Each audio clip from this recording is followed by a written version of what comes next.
Captain cool Mahendra सिंगच्या बॅटची Guinness book of world रेकॉर्ड्समध्ये नोंद झाली आहे. वानखेडेवर झालेल्या अंतिम सामन्यात धोनीनं याच बॅटनं विजयी षटकार ठोकला होता आणि तब्बल 28 वर्षांनंतर भारतानं पुन्हा विश्वविजय साजरा केला होता.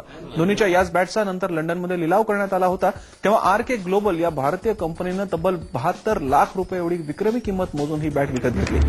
जगभरातल्या विक्रमांची नोंद घेणाऱ्या गिनीज बुकनंही याची नोंद घेतली आहे. सर्वाधिक किमतीला विकली गेलेली क्रिकेटची बॅट आणि सर्वाधिक किमतीला विकत घेणारा ग्राहक म्हणून गिनीज बुकनं या विक्रमाची नोंद घेतली आहे. मुंबईत आज पार पडलेल्या एका समारंभात गिनीज बुकच्या अधिकाऱ्यांनी प्रशस्ती पत्रक देऊन या विक्रमाची नोंद केली आहे. भारताचा माजी कर्णधार कपिल देव आणि तसंच क्रिकेटर सुरेश रैनाच्या हस्ते धोनीच्या त्या विश्वविक्रमी बॅटचं अनावरणही या कार्यक्रमात करण्यात आलं.